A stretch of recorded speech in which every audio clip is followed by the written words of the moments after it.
تھا اور ایک ہی رہے گا۔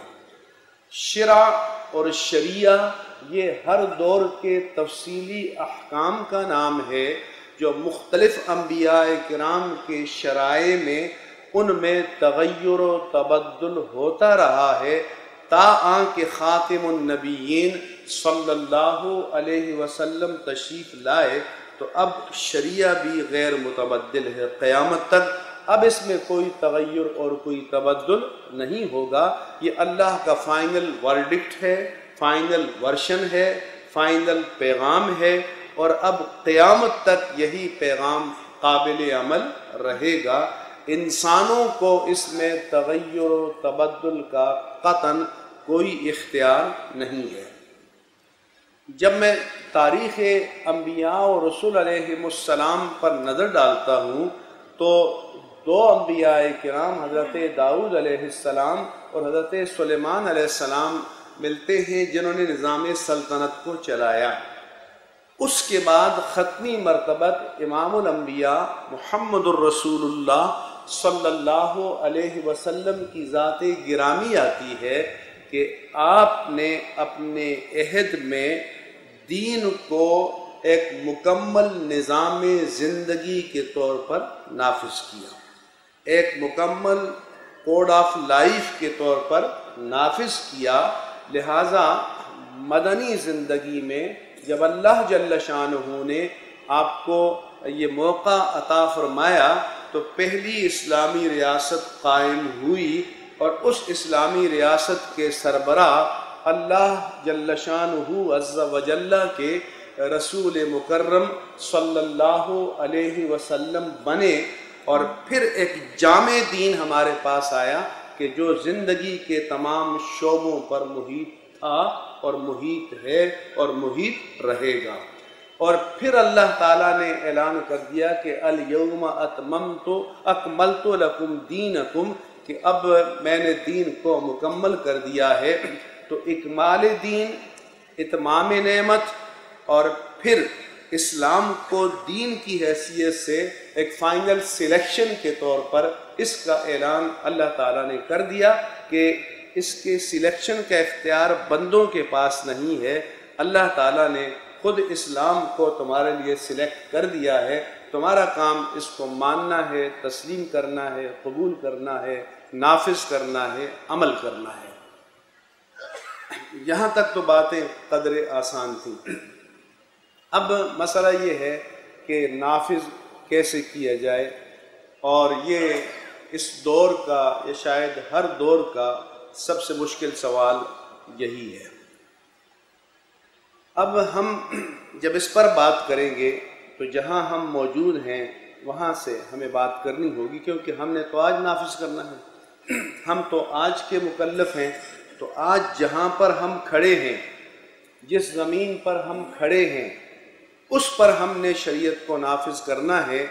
جن بندوں سے اور جس نظام سے ہمیں واسطہ ہے اس پر نافذ کرنا ہے۔ لہذا امیجنیٹری یا تخیلاتی یا یوٹوپیا کے انداز میں باتیں کرنے کا وقت یہ نہیں ہے، یہ عملی صورتحال سے ہم دوچار ہیں، اور عملی باتیں اور عملی حل ہم نے اس کا تلاش کرنا ہے۔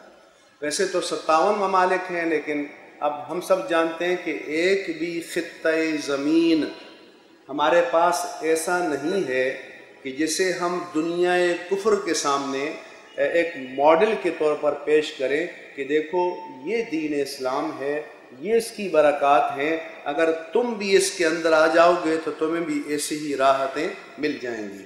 تو جب تک ہم خود فریبی سے نہیں نکلیں گے، ہم اپنی کمزوریوں کا اقرار و اعتراف نہیں کریں گے، ان پر غلبہ بھی نہیں پا سکیں گے۔ ہماری خود فریبی یہ ہے کہ ہم اسلام تو لیتے ہیں قرآن کا، اسلام تو لیتے ہیں سیرت مصطفیٰ کا، اسلام تو لیتے ہیں فاروق اعظم کا، اور اس کو کمپیئر کرتے ہیں بش کے ساتھ، ریگن کے ساتھ، اوباما کے ساتھ، گولڈن براؤن کے ساتھ، اور کہتے ہیں دیکھیے ہمارا اسلام کتنا سپر ہے۔ تو آپ مجھے بتائیے کہ اگر میں اور ڈاکٹر صاحب جو ہیں ہم ریسلنگ کی کتاب کو پورا رٹ لیں، حفظ کر لیں، اور تمام ٹیکٹکس، تمام اس کی چالیں، تمام داؤں ہمیں زبانی یاد ہوں، اور ہم رنگ میں اتریں اور وہ ایک چانٹا مارے تو 10 میٹر دور جا کر گریں اور ہم کہیں جی دیکھیے ہمیں تو سارے داؤ یاد ہیں، یہ کیا ہو گیا؟ تو صرف داؤ کو یاد کرنے سے کشتی لڑنے میں آپ فاتح نہیں بن سکتے جب تک کہ اس کو ایکسرسائز نہ کریں، اس کو پریکٹس نہ کریں، اس کو روح عمل نہ لائیں گے تو پھر آپ رنگ سے دوسروں کو باہر پھینک دیں گے اور یہ کائنات آپ کی ہو جائے گی۔ لیکن اس وقت یہ کائنات آپ کی نہیں ہے، یہ کائنات خلق کے اعتبار سے اللہ کی ہے اور اسباب کے اعتبار سے کسی اور کے پاس اس کے معاملات چل رہے ہیں۔ جہاں تک پاکستان کے آئین کا تعلق ہے، ایک تو میں یہ کہوں کہ جو جدید جمہوری نظام ہے، چونکہ جو نظام جہاں سے خلق ہوتا ہے، جو ٹیکنالوجی جہاں سے آتی ہے، اس کی بنیادی جوہر، ایسنس اور فکر وہ اس کے اندر پیوست ہوتی ہے۔ تو یہ جمہوری نظام چونکہ مغرب سے آیا ہے، لہٰذا اپنے جوہر کے اعتبار سے، اپنی روح کے اعتبار سے یہ سیکولر ہے، اور یہ اپنی روح کے اعتبار سے یہ خالص اسلامی نظام نہیں ہے۔ اور اچھا کیسے ہو سکتا ہے کہ جب ایک شیخ الحدیث، شیخ القرآن، شیخ الکل، چیف جسٹس آف پاکستان، سب سے بڑے صاحب تقوی اور جس نے 100 قتل کیے ہوں، اس کے ووٹ کی ایک ہی ویلیو ہے؟ تو جب ایک ویلیو ہوگی تو پھر آپ مجھے بتائیں کہ خیر کیسے غالب آ سکتی ہے؟ تو اپنی روح کے اعتبار سے تو یہ نظام سیکولر ہے، لیکن ہماری مجبوری ہے کہ ہمارے پاس اس کا آلٹرنیٹ نہیں ہے۔ میرے پاس حزب التحریر ہیں اور المہاجرون کے نوجوان ہیں لندن میں، اور وہ بھی جب دنیا میں مسلمانوں کو ہر جگہ جلتا، لٹتا، پٹتا، مرتا دیکھتے ہیں تو ریئیکٹ کرتے ہیں اور چاہتے ہیں کہ سب کو کرش کر دیا جائے، لیکن ظاہر ہے کہ خواہشات سے تو کرش نہیں ہوتا۔ وہ کہنے لگے جی خلافت کا نظام جو ہے اس کے لیے آئیے ہم کھڑے ہوں۔ میں نے کہا آپ کتنے عرصے سے؟ انہوں نے کہا اتنے عرصے سے۔ کتنی تیاری ہو گئی؟ تو اتنے افراد ہیں۔ میں نے کہا قائم ہو جائے گا؟ میں نے کہا میں آپ کے ساتھ کھڑا ہونے کے لیے تیار ہوں، لیکن بتائیں کہ وہ خلیفہ کہیں دمشق کے مینار پر نازل ہوگا، یا اچانک ہم کسی کھلے میدان میں جائیں گے تو وہاں ہمیں مل جائے گا، اس کو پکڑ کے سر پہ بٹھا دیں گے؟ تو وہ خلیفہ آپ کیسے ڈھونڈیں گے، کیسے منتخب کریں گے، کیسے تلاش کریں گے جب اس کے لیے کسی سسٹم کی بات آپ نہ کریں تو صرف تخیلاتی باتوں سے بھی تبدیلی نہیں آتی۔ تو اس لیے یہ نظام ہے۔ آئین ہمارا اپنی کنوکشن اور کمٹمنٹ کے اعتبار سے اسلامی بھی ہے، لیکن کل اسلام اس میں نہیں ہے۔ چنانچہ جسٹس نسیم حسن شاہ کی عدالت میں جب گیا کہ صدر کو عدالت پہ بلایا جائے، کیونکہ قرآن و سنت کے تابع ہے آئین، اور قرآن و سنت میں صدر کو یا وزیر اعظم کو یا کسی کو کوئی ایگزمپشن نہیں ہے، تو انہوں نے کہا کہ آئین کے جو آرٹیکل ہیں وہ ایک دوسرے کو اوور لیپ نہیں کر سکتے۔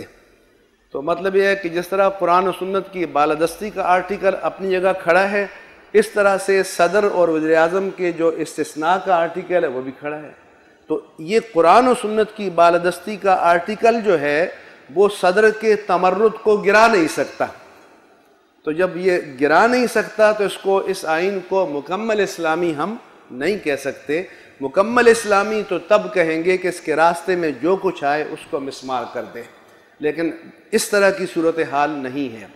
دوسری بات یہ ہے کہ اگر صرف احکام جو ہے کامرانی کے ضامن ہوتے تو پھر تو قرآن ہی کافی ہمارے لیے، ہم قرآن کو لے کر کھڑے ہو جائیں اور غالب ہوتے چلے جائیں۔ ایسا بھی نہیں ہے۔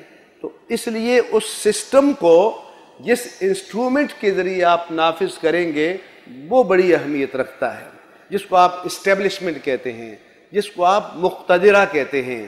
تو ایک مصیبت یہ ہے کہ آئین غالب اسلامی ہے لیکن اسٹیبلشمنٹ کل سیکولر ہے۔ تو یہ ایسی بات ہے کہ جیسے ہم ایک ہوائی جہاز کا ماڈل بنا لیں اور اس میں موٹر کار کا انجن ڈال دیں اور پھر اس کو چلائیں تو کیا اڑنے لگے گا؟ تو اڑے گا تو تب کہ جب اس میں ہوائی جہاز کا انجن ہوگا۔ تو اسٹیبلشمنٹ نظام کا انجن ہوتی ہے. تو اسٹیبلشمنٹ